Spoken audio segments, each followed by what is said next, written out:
भारत को विश्व गुरु बनाना है, भारत में राम राज्य स्थापित करना है, भारत में भ्रष्टाचार अपराध खत्म करना है, अलगाववाद, कट्टरवाद, जिहाद, मजहबी उन्माद खत्म करना है, धर्मांतरण, घुसपैठ रोकना है, माओवाद, नक्सलवाद खत्म करना है। तो भारत के संविधान में एक नहीं, दो नहीं, पांच नहीं, 20 बदलाव करने पड़ेंगे। भारत के संविधान में 20 संशोधन करना पड़ेगा। 125 बार संविधान पहले बदला जा चुका है, 20 और इसमें बदलाव करना पड़ेगा। वास्तव में अगर हम चाहते हैं भारत में राम राज्य स्थापित करना, भारत को विश्व गुरु बनाना, तो सबसे भारत जो संविधान में हमारे जो चित्र थे, भगवान राम का चित्र, भगवान कृष्ण का चित्र, भगवान महावीर का चित्र, गौतम बुद्ध का चित्र, छत्रपति शिवाजी महाराज का इसमें चित्र था, गुरु गोविंद सिंह का चित्र था, भगवान नटराज का चित्र था, झांसी की रानी का चित्र था, हनुमान जी का चित्र था, उन सारे चित्रों को इसमें वापस लाना पड़ेगा। आप सोच रहे होंगे संविधान में चित्र जोड़ने से क्या हो जाएगा? बहुत बड़ा परिवर्तन आएगा। जैसे आप भारत के संविधान में भगवान राम का चित्र जोड़ देंगे, अब उसके बाद स्कूलों में आप रामचरितमानस पढ़ाइए, रामायण पढ़ाइए, कोई भी हाई कोर्ट या सुप्रीम कोर्ट उस पर स्टे नहीं कर सकती। कोई पीआईएल फाइल भी होगी उसके खिलाफ खारिज हो जाएगी। जैसे भगवान इसमें कृष्ण का चित्र आगे आ जाएगा संविधान में, स्कूलों में भगवत गीता पढ़ाई जाएगी, कोई उस पर विरोध नहीं कर पाएगा, ना उसको कोई रोक पाएगा। जैसे इसमें हनुमान जी का चित्र आ जाएगा, आप सुबह की प्रार्थना में हनुमान चालीसा पढ़ाइए, कोई नहीं रोके।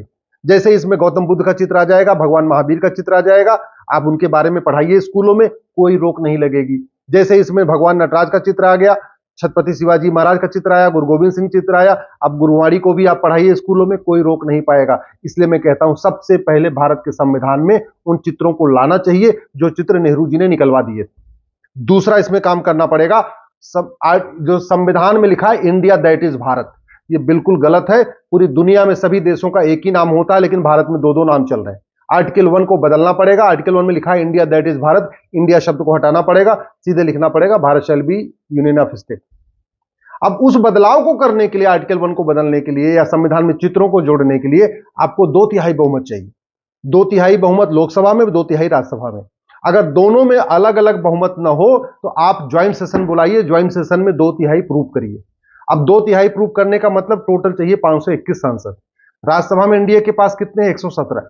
यानी लोकसभा में कितने चाहिए? 521 minus 117, 521 minus 117 is equal to 404। यानी अगर आप चाहते हैं कि ये बदलाव हो तो आपको 404 सांसद चाहिए। सारे चित्रों को जोड़ने के लिए भी 404 चाहिए, इंडिया दैट इज भारत में से इंडिया हटाने के लिए भी 404 चाहिए लोकसभा में। अगर आप चाहते हैं कि भारत में ये जो विदेशी सोच बढ़ती जा रही है, इसका एक बहुत बड़ा कारण है कि इमरजेंसी के दौरान इसमें शब्द जोड़ दिया गया था सोशलिज्म एंड सेकुलरिज्म। इसकी कोई जरूरत नहीं भारत के संविधान में। संविधान बनते समय इन दोनों शब्दों पर चर्चा हुई थी, सोशलिज्म सेकुलरिज्म पे।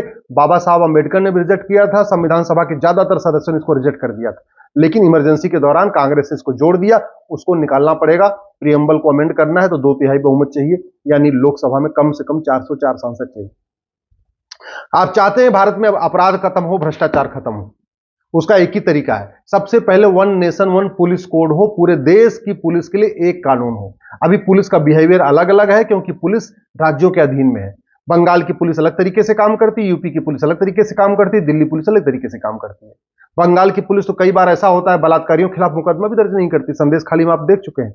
तो पूरे देश की पुलिस एक जैसा व्यवहार करे, एक तरीके से काम करे, अपराधियों के ऊपर टूट पड़े बुलडोजर लेके, उसका एक ही तरीके है। भारत में one nation one police code हो, उसके लिए संविधान में संशोधन करना पड़ेगा। संविधान में संशोधन करने के लिए फिर से वही बात हो गई, अब की बार 400 पार करना पड़ेगा। आप चाहते हैं कि भारत में फटाफट मुकदमों की जांच हो, जल्दी जल्दी एफआईआर लिखा जाए, जल्दी जल्दी जांच हो, यानी 1 घंटे के अंदर एफआईआर हो, 1 महीने के अंदर जांच पूरी हो, तो भारत में एक one nation one penal code लागू करना पड़ेगा। ये आपके सामने दिख रहा होगा ना, फेडरल पिनल कोड अमेरिका में चलता है, ये वहां का one nation one penal code है।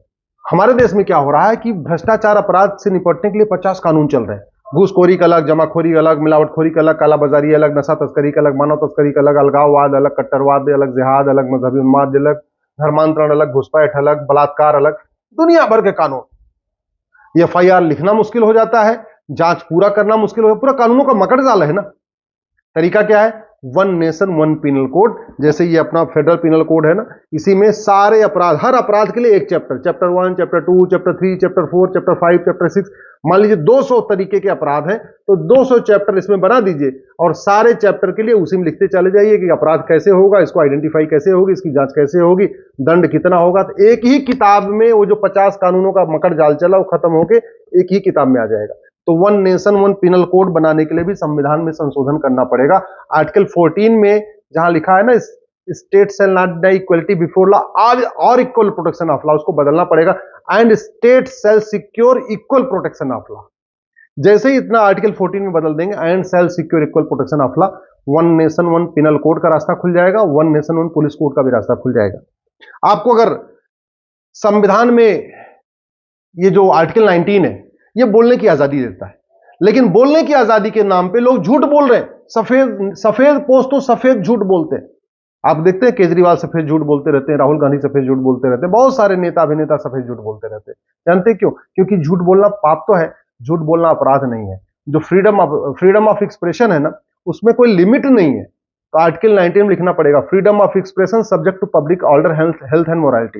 ये 3 शब्द जोड़ना पड़ेगा, subject to public order, health and morality, इतना जोड़ना पड़ेगा आर्टिकल 19 में, तो झूठ को अपराध बनाया जा सकता है। तो आर्टिकल 19 को बदलना पड़ेगा।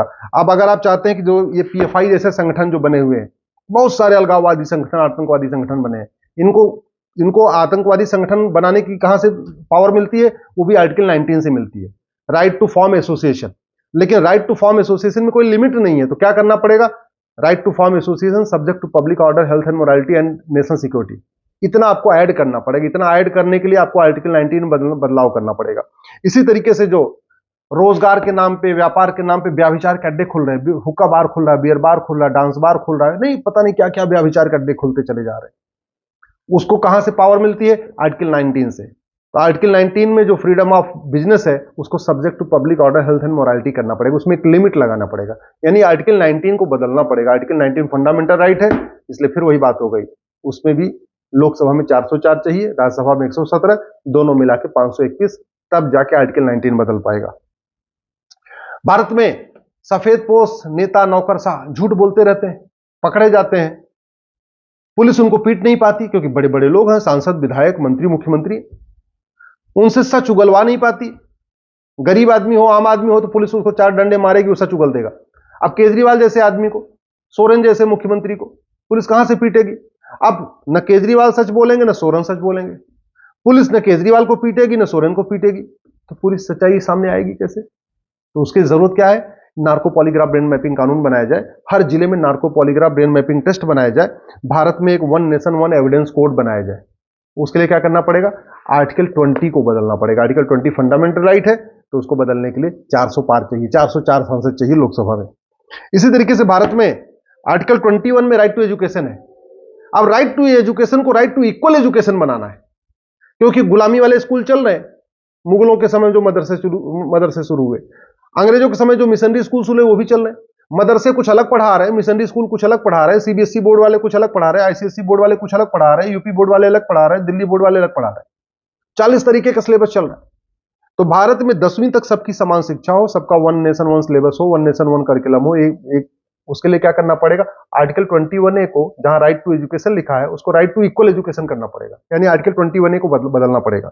ऐसे दूसरा, भारतीय चिकित्सा व्यवस्था को बर्बाद करने के लिए नेहरू जी ने 1954 में कानून बनाया। विदेशी चिकित्सा को प्रमोट करने के लिए, भारत की चिकित्सा को बर्बाद करने के लिए 1954 बनाया ड्रग एक्ट। और नतीजा यह है कि आज की डेट में योग, नेचुरोपैथी, आयुर्वेद पे भारतीयों को भरोसा नहीं है, भारतीयों को भी एलोपैथी भरोसा है, जो 200 साल पहले शुरू हुई। भारतीयों को चरक के बारे में नहीं पता, महर्षि सुश्रुत के बारे में नहीं पता, महर्षि सारंगधर के बारे में नहीं पता, महर्षि माधवकर के बारे में नहीं पता, महर्षि वाग्भट के बारे में नहीं पता, महर्षि भावप्रकाश के बारे में नहीं पता, उनके रिसर्च के बारे में नहीं पता, उन्होंने क्या किताबों में लिखा है नहीं पता। जो महर्षि धन्वंतरी, भगवान धन्वंतरी, महर्षि चरक, महर्षि सुश्रुत, महर्षि वाग्भट, महर्षि सारंगधर, महर्षि भावप्रकाश, ये सब लिख के गए हैं, उनको मेडिकल कॉलेजों में पढ़ाया नहीं जाता। तो क्या करना पड़ेगा? एक नया सेक्शन जोड़ना पड़ेगा, article 21B, one nation one health care code. उसके लिए संविधान में संशोधन करना पड़ेगा, कुछ जोड़ना है संविधान में, उसके लिए भी 400 पार चाहिए। भारत में one nation one judicial code बनाना पड़ेगा, जजों के लिए मैंडेटरी हो जाए, 1 साल के अंदर मुकदमा देना ही देना पड़ेगा। तो right to justice fundamental right है, लेकिन जस्टिस कितने दिन में होना लिखा नहीं है, तो right to justice within year, इतना जोड़ना पड़ेगा संविधान में, एक सेक्शन जोड़ना पड़ेगा, आर्टिकल जोड़ना पड़ेगा, आर्टिकल 21C। अब संविधान में फंडामेंटल राइट में बदलाव करना है, तो 400 पार चाहिए। इसी तरीके से पूरे देश में जो धर्मांतरण का धंधा चल रहा है, वो आर्टिकल 25 में एक शब्द है प्रोपोगेट, उस प्रोपोगेट के निकालने के लिए भी आपको 400 पार चाहिए। भारत में मठ मंदिर के लिए 35 कानून, मजार, दरगाह, मस्जिद के लिए एक भी कानून नहीं। एक one nation one endowment code यानी समान धर्मस्थल संहिता बनाने के लिए आर्टिकल 26 में एक प्रोविजन करना पड़ेगा। तो आर्टिकल 26 भी फंडामेंटल राइट है, इसलिए उसके लिए भी आपको 400 पार करना पड़ेगा। इसी तरीके से आर्टिकल 29, 30 जिसके कारण पूरे देश में अपीजमेंट पॉलिटिक्स चलती है, तुष्टीकरण की जो नीति चलती है कि देश के संसाधनों पर पहला हक अल्पसंख्यकों का है, ये अल्पसंख्यक बहुसंख्यक का कॉन्सेप्ट ही खत्म करना पड़ेगा। न रहेगा बांस न बजेगी बांसुरी। आर्टिकल 29, 30 को निकालना पड़ेगा, खत्म करना पड़ेगा, बदलाव से भी काम नहीं चलेगा। आर्टिकल 29, 30 जो कि फंडामेंटल राइट है, उसको बदलने के लिए 400 पार चाहिए। आर्टिकल 50 सेपरेशन ऑफ जुडिशरी, अभी पूरी जुडिशरी मिक्स हो रखी है। एक one nation one judicial code बनाने के लिए आर्टिकल 50 में बदलाव करना पड़ेगा। आर्टिकल 51 है फंडामेंटल ड्यूटी। फंडामेंटल ड्यूटी में लिखा हुआ है आपको भारत को मानना है, भारत की संस्कृति को मानना, भारत की परंपरा को मानना है, महिलाओं का सम्मान करना है, वैज्ञानिक सोच विकसित करनी है, काला जादू अंधविश्वास को नहीं फैलाना है। लेकिन सब कुछ हो रहा है क्यों?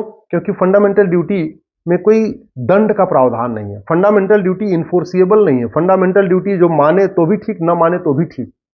इसलिए फंडामेंटल ड्यूटी को बदलाव करना पड़ेगा, उसमें दंड की व्यवस्था करनी पड़ेगी। उसके लिए भी आपको 400 पार करना पड़ेगा। और अगर भारत में वन नेशन वन टैक्स लागू करना है तो भी आपको 400 पार करना पड़ेगा। ये जितने कानून टैक्स चल रहे हैं ना, income tax, GST, TDS, VAT, जिस दो दुनिया भर का मकर जाल चल रहा है, ये सब खत्म हो, केवल एक्सपेंडिचर टैक्स लगे। जो आदमी जितना खर्च करेगा उतना टैक्स देगा। कमाई पे कोई खर्चा नहीं, केवल खर्च करने पे ही टैक्स लगेगा, कमाने पे कोई टैक्स नहीं लगेगा। तो वन नेशन वन टैक्स लागू करना है तो भी आपको इसमें बदलाव करना पड़ेगा। कहने का मतलब समान शिक्षा लागू करना है तो भी 400 पार चाहिए, समान चिकित्सा व्यवस्था लागू करना है तो भी 400 पार चाहिए, समान पुलिस व्यवस्था लागू करना है तो भी 400 पार चाहिए, समान दंड व्यवस्था लागू करना है तो भी 400 पार चाहिए, समान न्याय व्यवस्था लागू करना है तो भी 400 पार चाहिए, समान प्रशासनिक व्यवस्था लागू करना है तो भी 400 पार चाहिए, समान व्यापार व्यवस्था लागू करना है तो भी 400 पार चाहिए, समान धर्मस्थल व्यवस्था लागू करना है तो भी 400 पार चाहिए, समान कर व्यवस्था लागू करना है तो भी 400 पार चाहिए। तो मेरा इसलिए आपसे निवेदन है, आप खुद भी वोट करिए, परिवार के साथ वोट करिए, सभी यार दोस्त यार सबके साथ जाइए वोट करिए, लेकिन राष्ट्रहित में वोट करिए। और वोट करते समय 400 पार करते समय इन कानूनों की मांग जरूर करिए। इस वीडियो को अधिक से अधिक शेयर करिए। जितना ज्यादा लोग इस वीडियो को देखेंगे उतनी जागरूकता आएगी, सबको पता भी चलेगा कि 400 पार कोई नारा नहीं है, 400 पार आवश्यकता है। अगर 400 पार हो जाएगा, अलगाववाद खत्म होगा, जिहाद खत्म होगा, कट्टरवाद खत्म होगा, मजहबी उन्माद खत्म होगा, धर्मांतरण खत्म होगा, घुसपैठ खत्म होगा। 400 पार नहीं होगा तो सड़क बनेंगे, स्कूल बनेंगे, एयरपोर्ट बनेंगे, हॉस्पिटल बनेंगे, लेकिन जो भारत की संस्कृति को बचाने के लिए जरूरी कानून है वो नहीं बन पाएगा। संविधान में संशोधन किए बिना न राम राज्य आएगा, संविधान में संशोधन किए बिना भारत विश्वगुरु भी नहीं बन पाएगा, संविधान में संशोधन किए बिना एक भारत श्रेष्ठ भारत बनाना भी मुश्किल ही नहीं, नामुमकिन है।